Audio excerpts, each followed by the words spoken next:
Bonjour Ella Krier. Bonjour. Au sein de BNP Paribas RIB, vous êtes la directrice en charge du développement durable et de la RSE. Et à ce titre, votre rôle est d'intégrer à la fois l'environnement, les aspects sociaux et les aspects gouvernance dans l'ensemble de nos activités. Comment menez-vous à bien votre mission ? Alors, tout d'abord, je suis convaincue qu'il n'existe pas de solution type pour intégrer ces enjeux ESG au sein de nos activités. Nous devons nous engager et embarquer avec nous toutes nos parties prenantes et particulièrement nos investisseurs et nos locataires dans ces démarches pour les accompagner et identifier ensemble des solutions adaptées. Depuis 2019, l'intégration ESG est au cœur de la stratégie de BNP Paribas RIB. C'est un des 5 piliers qui la composent. Pouvez-vous nous en dire un petit peu plus sur ce que cela représente pour nos clients ?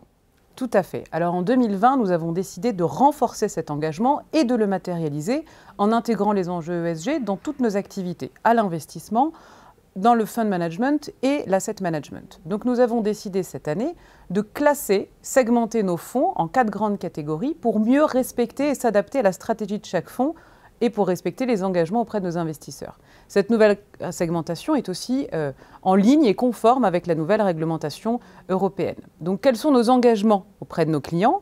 Tout d'abord, tout nouveau fonds que nous allons lancer à partir de maintenant aura une stratégie ESG robuste et solide avec des engagements très clairs. Et enfin, on s'engage d'ici 2025 auprès de nos investisseurs à ce que plus de 80% des fonds ouverts à la collecte auprès de nos investisseurs soient classifiés comme durables, conformément à cette nouvelle réglementation, et donc auront une stratégie ESG très forte.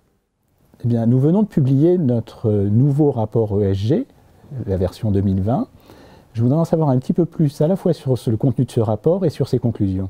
Alors tout d'abord, nous sommes très fiers de publier ce rapport et de le partager avec nos investisseurs, nos locataires et surtout nos équipes partout en Europe. C'est l'occasion de rappeler les grandes réussites telles que l'obtention du label ISR en France de l'OPCI BNP Paribas Diversipierre, mais également de présenter nos ambitions d'ici 2025 et à quel point nous souhaitons renforcer l'ambition ESG de certains fonds, des fonds diversifiés comme BNP Paribas Maxstone, mais également des fonds plus thématiques sur la santé ou sur le bureau. Alors concrètement, comment cela se traduit-il ? Alors, avec notre nouvelle stratégie lancée en 2020, sur les fonds à orientation ESG, nous avons décidé de nous concentrer sur 3 grands objectifs. Le premier, réduire l'empreinte carbone des actifs que nous gérons. Le second, gérer ces actifs de manière responsable en améliorant le confort et le bien-être des occupants et en s'assurant d'initiatives sociales. Et le troisième, améliorer et s'engager davantage avec nos parties prenantes, donc nos locataires, nos clients, nos gestionnaires, sur les thématiques ESG et s'engager avec eux et fixer des objectifs avec eux.